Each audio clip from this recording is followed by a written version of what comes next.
démocratique du Congo. Que faudrait-il faire pour instaurer la paix à l'est de la RDC, Madame Issier? En fait, je me rappelle que j'ai fait des invités sont déjà sur ce plateau. Il s'agit bel et bien de M.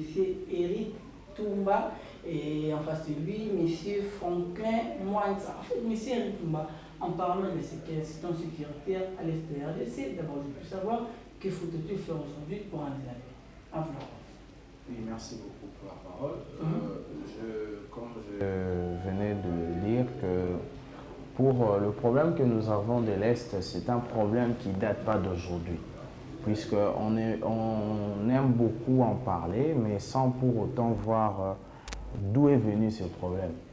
Et ce problème, si on doit aller à la genèse ou à la source de ce problème, nous allons nous rendre compte que ce problème est venu du fait depuis la venue de l'AFDEL, quand l'AFDEL est entré dans le pays et que le feu président Kabila a amené avec lui tous ces gens qui venaient du Rwanda et de tous ces autres pays.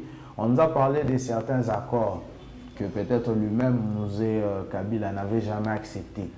Mais juste après, on a vu que les rébellions ont commencé. RCD, KML, ça changeait de forme, jusqu'à arriver aujourd'hui au M23. Alors, le véritable problème que nous avons dans cette partie de l'Est, nous devons savoir qu'il y a ce problème d'accord qu'il y a avec le Rwanda. Peut-être qu'on ne peut pas le dire tout hautement, comme ce sont des secrets d'État. On ne peut pas venir là dire aux Congolais, voilà, vous savez qu'il y avait des ceci, cela, mais par réflexion normale, si quelqu'un se met à réfléchir, vous allez comprendre qu'il y a des accords qui ont été signés. Et même mon frère venait de dire tantôt que non, voilà, en 2013, on a eu à mettre fin au M23 consort, mais le M23, le CNDP à l'époque, ils avaient récupéré Goma. Est-ce que quand on est allé récupérer Goma, on avait fait la guerre à Goma? On n'avait jamais fait des accords à Goma. Ils sont allés à Kampala pour renégocier encore d'autres accords. Et après renégociation, lorsque la renégociation a été aboutie, le M23 s'est retiré pour aller vers l'Ouganda. Et même après, c'est comme ça qu'on parle du M23, puisque le M23 veut dire le mouvement du 23 mars. Ce sont des accords. Et le président Tshisekedi, quand il est venu, il a compris ce jeu-là, qu'il y avait comme ce jeu-là et tout. Il a voulu signer des accords ouvertement, clairement, que tout le monde allait voir, que non, voilà, il y a des accords commerciaux que nous avons avec le Rwanda. On va faire ceci, on va leur donner l'or, ils vont raffiner chez eux. Voici notre part, Rwanda Air va venir ici. On a signé des accords clairs. Mais comme le Rwandais sont toujours dans cette stratégie de nous mettre à genoux, par la bénédiction de certains pays, des grandes puissances qui sont derrière ce jeu, ils ont encore réveillé le M23 pour venir encore nous mettre à genoux. Mais n'eût été cette bravo que nous avions eu de nos forces armées de repousser l'ennemi et que jusqu'à aujourd'hui la ville de Goma n'est pas tombée, c'est ainsi qu'on arrive quand même à résister pour dire qu'on arrive, on ne va pas négocier avec le M23. Et je vous dis, si un de ceux, comme les gens attendaient, si vraiment Goma tombait, on allait nous imposer encore aller renégocier d'autres accords. Alors moi je me dis que pour finir cette guerre, on ne doit pas se leurrer la face. Ce qu'on doit faire, c'est qu'on doit continuer sur le front de la guerre. On doit instaurer la guerre. Instaurer la guerre contre le M23. Contre le M23, pas contre le Rwanda, puisque déclarer, je sais que quand je vais dire ça, beaucoup de gens ne seront pas d'accord avec moi, puisque beaucoup de gens, certains aussi par populisme, disent que non, il faut qu'on déclare la guerre contre le Rwanda, tout.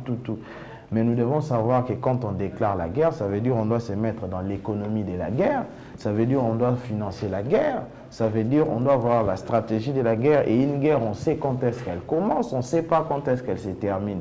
Il y a même un exemple clair de la Russie ici avec Poutine. Quand il a attaqué l'Ukraine, il avait cru que ça allait être quelque chose de simple.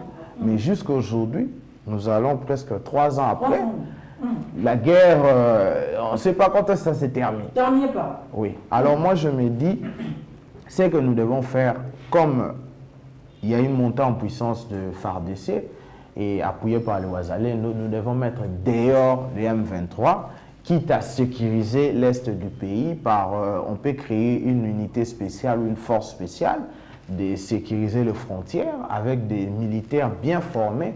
Et c'est avec ça que je peux dire que nous aurons un peu une paix qui va durer, qui va un peu s'éterniser. Alors, franchement, en parlant de l'insécurité à l'Est, d'abord je veux savoir c'est quoi la solution pour mettre fin à l'insécurité à l'Est de la République Côte d'Ivoire. Ok, merci beaucoup, très cher, je vous laisse la parole.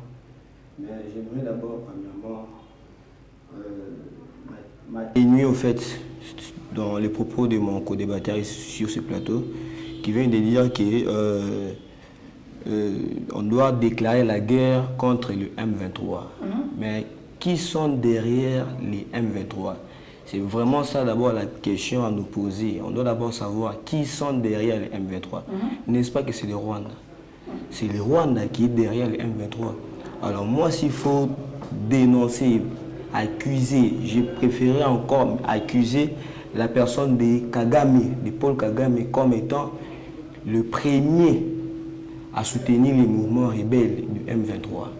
Donc, vous allez comprendre déjà, en tout cas, pour ce qui concerne la guerre à l'est du pays, donc on doit encore plus renforcer notre armée.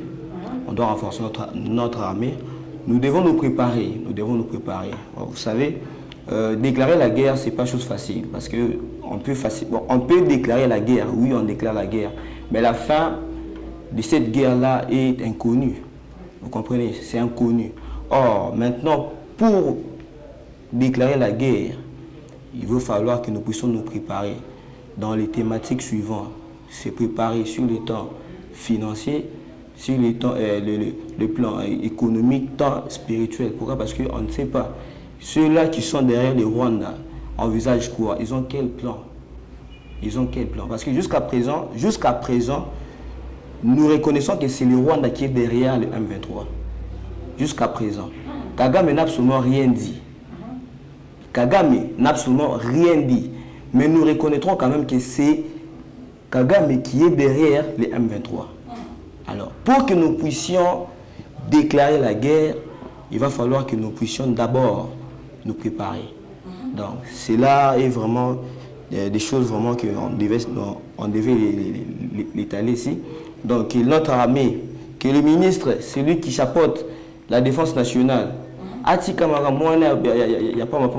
il doit descendre, il doit faire un effort. Yakoeba. Parce que on nous dit que non, M23, il y a aussi des Congolais. Oui, Congolais,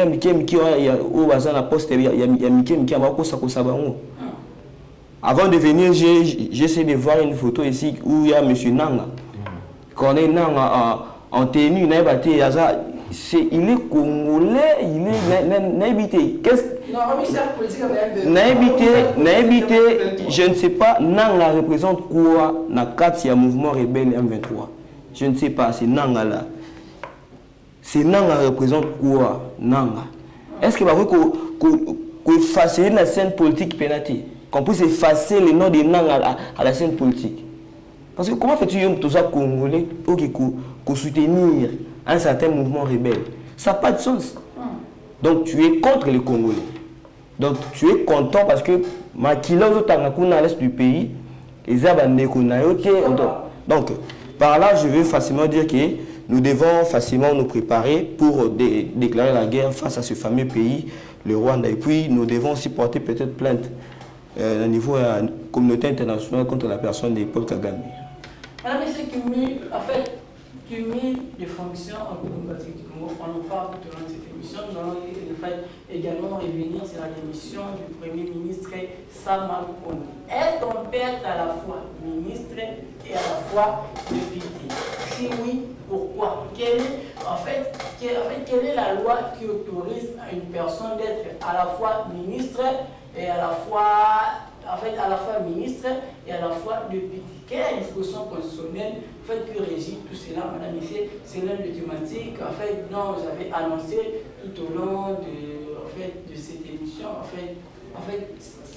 c'est l'une des thématiques dont j'avais annoncé au début de cette émission, en fait, et on en parlait. Maintenant, avec mes deux invités qui sont sur ce plateau, en fait, on le bise avec M. Eric Toumba. En fait, en parlant de cumul de fonctions, et vous allez également revenir sur la démission du monsieur Sarah Kondi.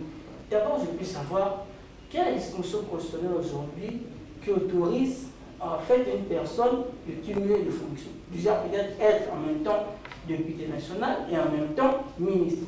Ok, merci beaucoup pour la parole.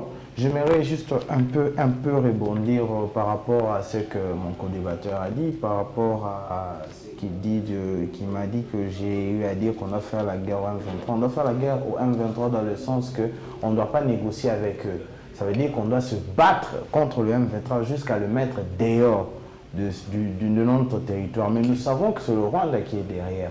Et aussi, quand on dit qu'on doit déclarer la guerre, vous savez que quand on doit déclarer la guerre, vous savez que quand on déclare la guerre, ça veut dire que même le président, on ne pourra plus organiser les élections.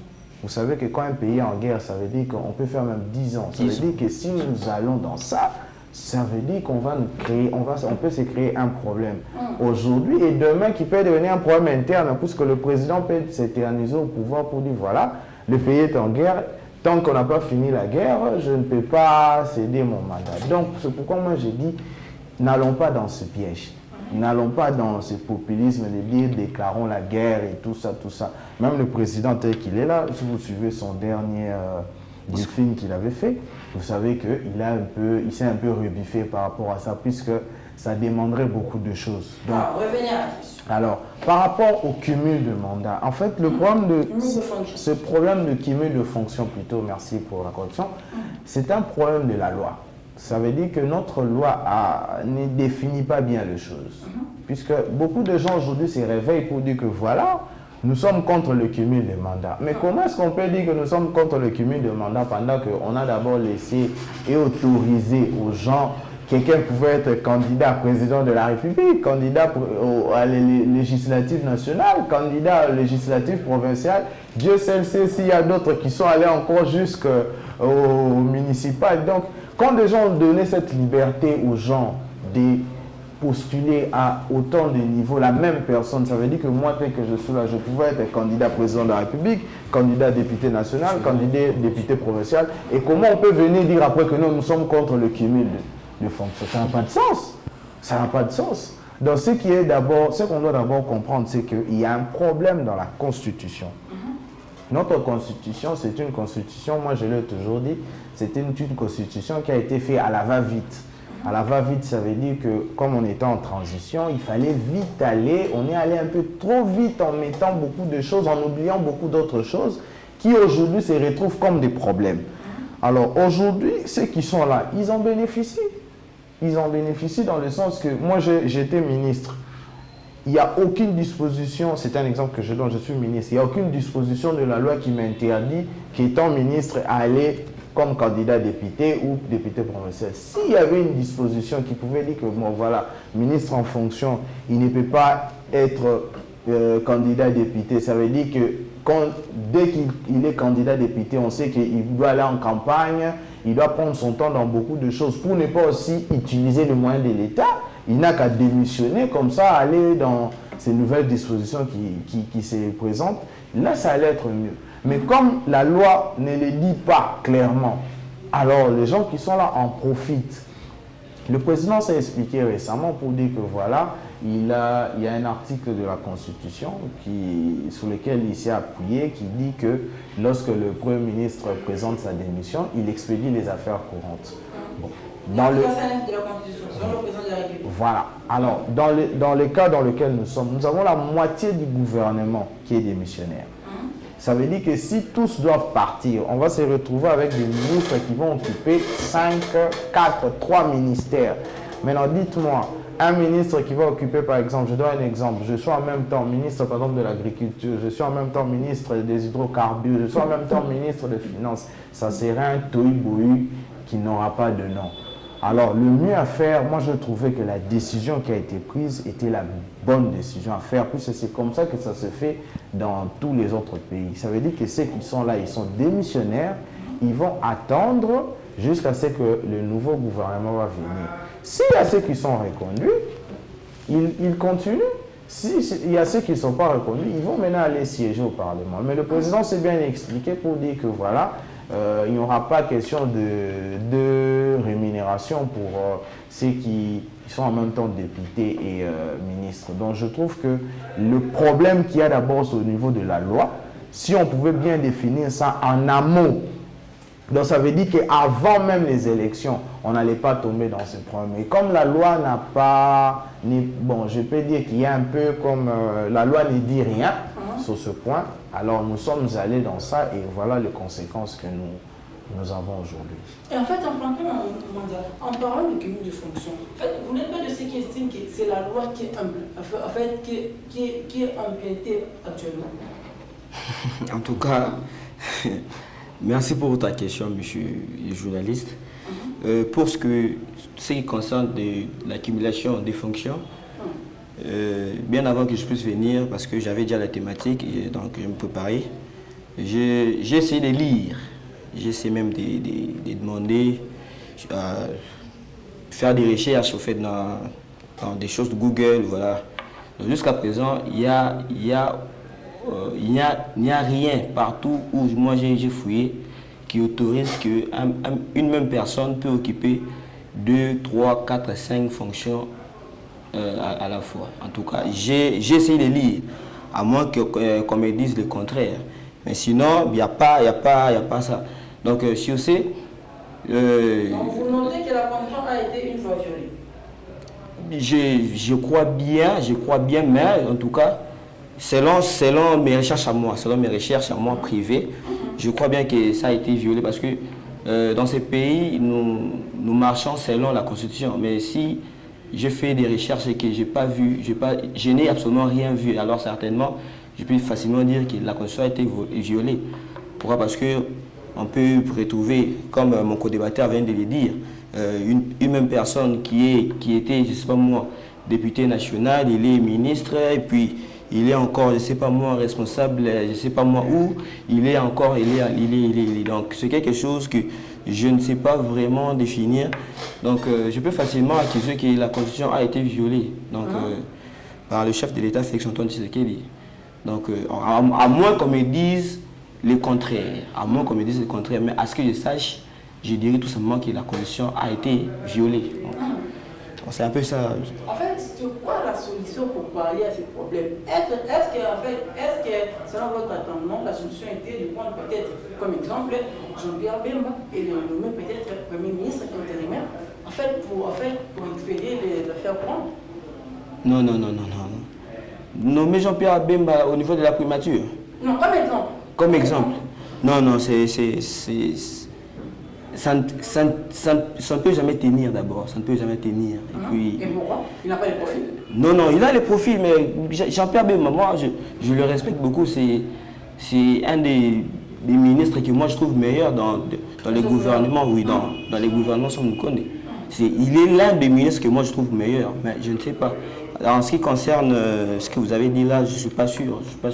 Donc si tu es député national, reste député national, focalise-toi sur les lois.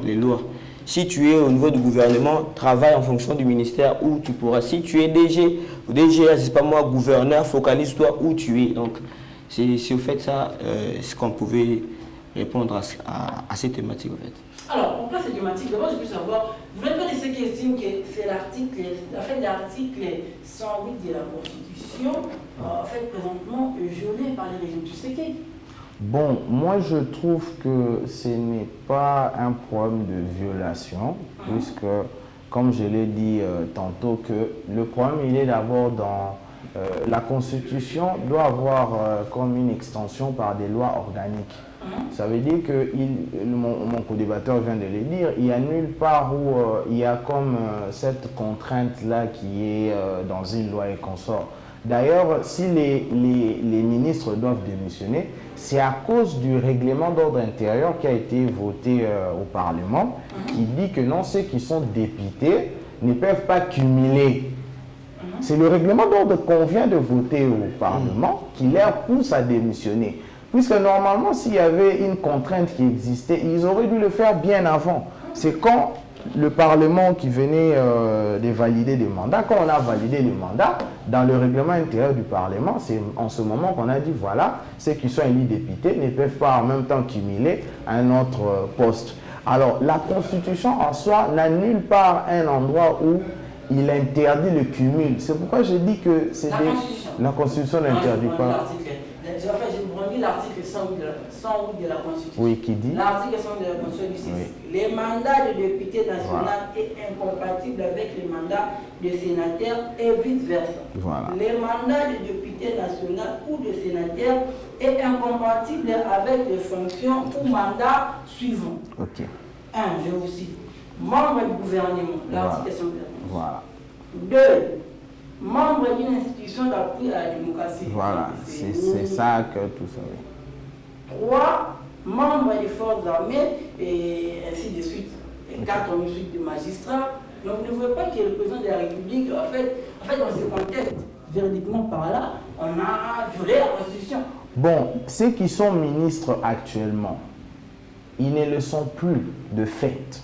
C'est qu'on doit comprendre. Le problème qu'il y a, c'est que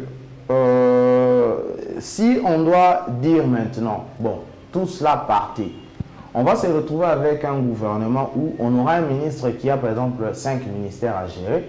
Peut-être qu'il n'a pas aussi des, comment dire, il n'a pas la maîtrise sur certains dossiers dans certains autres ministères.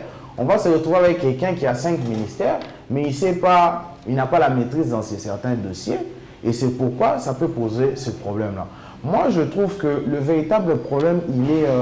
notre constitution est un peu un modèle, un peu comme le modèle de la France, avec un régime semi-présidentiel. Mais en France, comment est-ce qu'ils font? En France, ils ont mis un système où quand le président vient, automatiquement le Premier ministre en fonction démissionne, puisqu'il n'a plus de majorité qu'il a. Alors le président nomme un nouveau Premier ministre en attendant que la majorité se crée au Parlement. Et si la majorité se crée au Parlement et que le président a cette majorité, il peut soit reconduire ce Premier ministre ou soit nommer un autre, ça dépend de son bon vouloir. Pour éviter de violer la Constitution, vous n'êtes pas de ceux qui estiment que le président devrait avoir le courage de nommer peut-être un membre du gouvernement à l'instar de monsieur peut-être Jean-Pierre Bemba ou soit Jean-Pierre Liaou, pour expédier les affaires. Ça aussi, ça allait être une violation, puisqu'on allait dire que non, s'il nomme, c'est lui qui nomme là, il n'a pas de majorité, puisque le Premier ministre doit venir d'une majorité.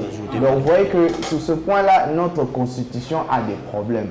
C'est pourquoi je dis que au lieu qu'on s'attarde sur trop du juridisme, moi je trouve que le mieux à faire, c'est qu'on doit s'asseoir maintenant pour voir les erreurs qu'il y a dans la Constitution et apporter des solutions. Il n'y a pas que ça. Moi, je peux donner par exemple un petit élément, c'est quelque chose que je ne souhaite pas, mais qui peut par exemple arriver, mais que dans notre Constitution, on n'a jamais réfléchi sur ça. Vous savez que par exemple, le président de la République qui a été élu, vous savez que si par exemple, il tombe malade et qu'il meurt, automatiquement, le président du Sénat vient pour 4 mois et puis refaire les élections. C'est du gaspillage.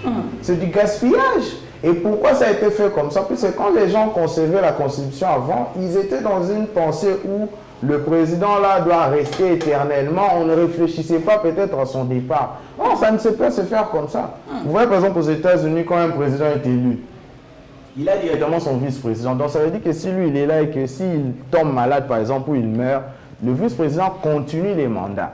Mais nous ne sommes pas dans ce contexte. Nous sommes dans un contexte où aujourd'hui, si le président, on ne le souhaite pas, si le président meurt, on doit refaire les élections. Donc il y a des problèmes dans cette constitution. C'est pourquoi est-ce que ces problèmes doivent nous réveiller pour demander à des juristes s'asseoir, pour commencer à voir point par point ou apporter des réformes qui vont nous permettre d'avancer. Par exemple, quand vous dites que la Constitution est contre le cumul. Mais nous avons des députés qui étaient ici en même temps députés, il a en même temps mandataire. Dans ce comprend bien, vous êtes de ceux qui estiment que, en fait, la dite Constitution, la Constitution que nous utilisons présentement n'est plus conforme par rapport aux réalités. Elle est obsolète.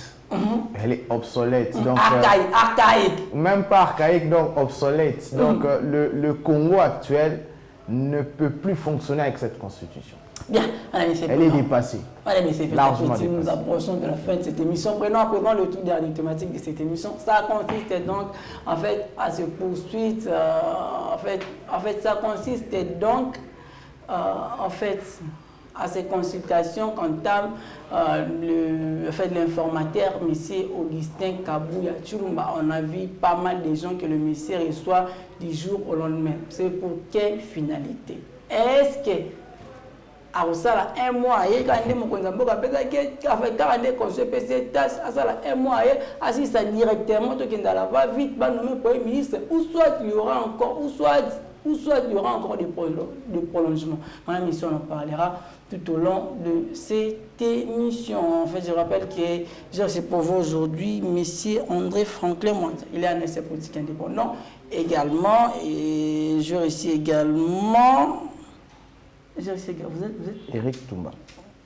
En fait, monsieur Éric Toumba, il est un essai politique indépendant également. En fait, monsieur Éric Toumba, on débute avec vous par rapport à cette thématique. D'abord, je peux savoir, en parlant de poursuite en fait, de ces consultations, vous n'êtes pas de ceux qui estiment qu'Augustin Kabouya, en fait, d'abord, on parle d'abord des opposants qui ont été ici. Vous n'êtes pas de ceux qui estiment qu'Augustin Kabouya cherche à tout prix de débaucher les opposants. Est-ce que ce dernier fait très bien ce travail?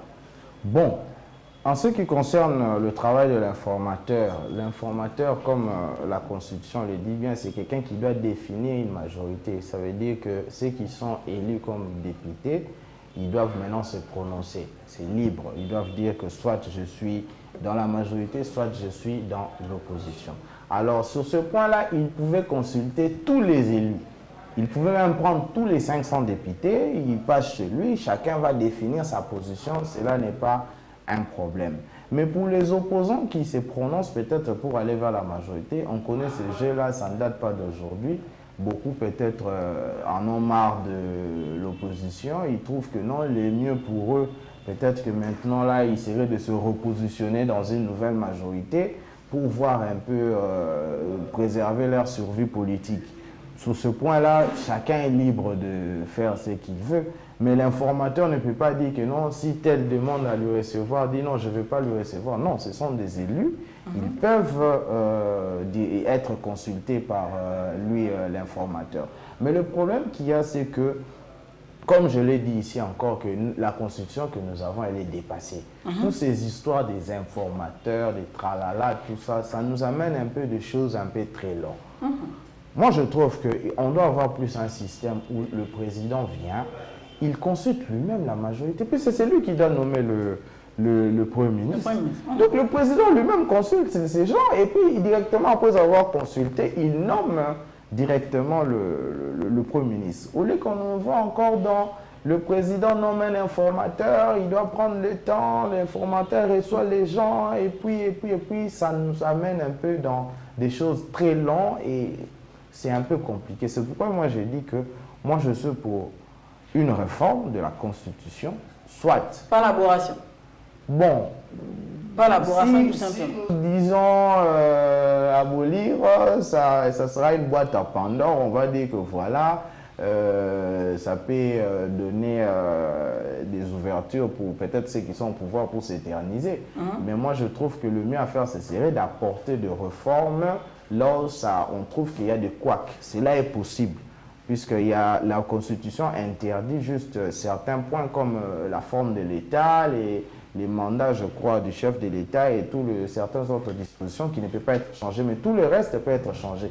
Donc il faut revoir ce problème-là, par exemple, d'informateurs et tout, et que le président lui-même soit celui qui consulte le Parlement, il consulte la majorité, ou soit on peut laisser ça au président de l'Assemblée pour qu'on aille vite, au lieu qu'on nomme encore des gens, on nomme ceci, c'est un peu un formalisme qui prend un peu beaucoup de temps. Alors, André Franklin Mwanza, en fait, en parlant de ces missions d'information, d'abord je puis savoir quelle analyse faites-vous par rapport à ces poursuites de consultation?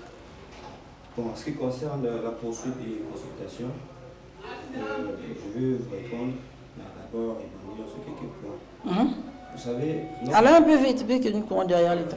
Notre Constitution, actuellement, d'ailleurs c'est ce que j'allais aussi demander, s'il y aura possibilité que lorsque les députés nationaux pourront commencer leur travail, qui puissent d'abord chercher à tirer, modifier quelques articles au lieu de tomber dans ce qu'on dit souvent, ou bien de ce qu'on dit, que la Constitution a été violée, la Constitution a été faite, ceci, cela. Donc, il va falloir qu'on puisse modifier quelques points, quelques articles de la Constitution de notre pays. Merci beaucoup. Donc, pour ce qui concerne, vous avez dit avec le formateur, M. Augustin. Donc, je pourrais facilement dire qu'il est fait pour lui de faire ses services. Simplement, il a été choisi d'abord par le chef de l'État, parce que le chef de l'État, actuellement, il veut travailler avec des bonnes personnes. Il veut travailler avec des gens qui croient d'abord en sa vision. C'est ce que vous me comprenez. Donc, le chef d'État veut travailler avec ceux-là qui croient en sa vision. Et la raison pour laquelle le travail de M. Augustin Kabouya, c'est aussi d'abord de savoir qui sont avec le chef de l'État, qui sont derrière sa vision, parce qu'on peut être avec le chef de l'État, mais pas avec sa vision. Donc, déjà, le fait pour lui de faire le service qu'il est en train de faire, parce qu'on voit dans les images, souvent dans les télé. Alors, le fait pour lui de faire ça, c'est simplement parce qu'il veut, je dirais, faire savoir au chef de l'État que voici, dans tout le monde qui moi j'ai à consulter, voici ceux-là qui sont avec toi, voici ceux-là qui ne sont pas avec toi, voici. Par exemple, j'avais vu M. Matata Mpone qui avait gardé sa position en étant opposant, quasiment. Mais tout en acceptant d'être consulté. Oui, il a accepté d'être consulté, mais il a gardé sa position. Oui, bien sûr. Donc, c'est vraiment un peu ça pour ne pas le temps, parce que je dois vous devez me laisser un temps pour lancer un message que j'ai. Laissez-nous donc, en fait, 2 minutes 30 secondes, nous se parle de la fin de cette émission. Je vous rappelle que j'ai aussi pour vous aujourd'hui Monsieur Eric Toumarian, à ses politiques indépendants, et également Monsieur André Franklin, l'un des habitués de cette émission. Il est également analyste politique indépendant. En fait, Monsieur Franklin, en 1 minute 30 secondes, conclut l'émission. Merci beaucoup. Je dois d'abord signaler. Je suis dans la commune de Selembao, dans le quartier Eradi. Actuellement, donc c'est un message que je lance au nouveau commissaire de la ville-province de Kinshasa, M. Blaise Kilimba. Donc actuellement, nous dans la commune de Selembao, précisément dans le quartier Eradi, nous sommes menacés par un groupe, je ne sais pas moi, des criminels, des bandits, des assassins, qui ne veulent pas que votre vision puisse être imprimée dans la commune de Selembao, précisément dans les quartiers Eradi. Et en ce moment, je vous parle, il y a des groupes de ces bandits, de ces criminels qui sont en train de promettre dans chaque maison. Donc récemment, il y avait 2 maisons qui venaient d'être pillées. Ils ont tout volé, ils ont tout pris de la maison, ils ont volé tout sauf rien. Et puis actuellement, ils ont déposé la lettre de la famille Kandefa en disant qu'après les 2 maisons qui ont été pillées, actuellement, ils vont maintenant venir dans la famille Kandefa pour leur piller, pour leur prendre leurs biens. Voilà. Et ce message est lancé non seulement à l'autorité qui est M. Blaise Kilimba, mais aussi à l'actuel gouverneur. Donc notre souci est que vous puissiez nous renforcer la sécurité dans ces coins-là. Nous sommes la population, nous devons vivre comme toutes les personnes qui vivent dans leur commune habituelle. Renforcer pour nous la sécurité dans la commune de Selembao. Planter des sous-sièges. Je devais d'ailleurs dénoncer certains policiers, mais faute de ma sécurité, je ne peux pas. S'il vous plaît, monsieur le général Blaise Kilimba, placez des sous-sièges. Je ne sais pas moi s'il faut changer les nouveaux commandants, je ne sais pas, mais quand même faites un effort. Je vous apprends qu'il y a vraiment des gens. Il y a M. Igor qui m'avait appelé ce matin. Il y a papa Alain Kandefa qui m'a appelé.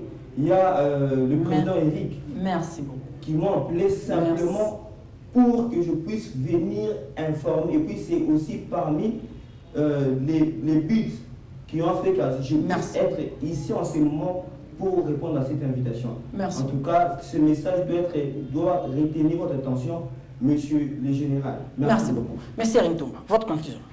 Bon, merci beaucoup. Merci, Monsieur Témon, pour l'invitation.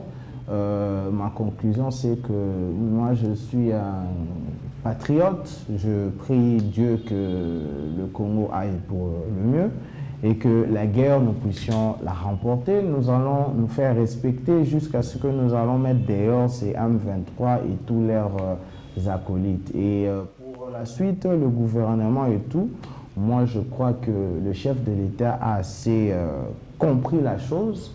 J'ai beaucoup aimé dans un de ses discours, il a dit qu'il ne tombera plus dans les erreurs du passé. Je crois bien que nous aurons un gouvernement qui va faire en sorte que les choses puissent aller pour le mieux, puisque c'est ça que nous souhaitons pour notre pays. Madame et messieurs, c'en est fini pour aujourd'hui. Ce que vous avez aimé, n'oubliez pas de dire un grand merci à toute l'équipe de la chaîne Vainqueur Télévision, ainsi qu'à M. Gallo Mukundi qui était à la réalisation de cette émission. Je suis William Témon, combattant de liberté. Je vous dis au revoir. On se retrouve prochainement avec le même plaisir. Bye.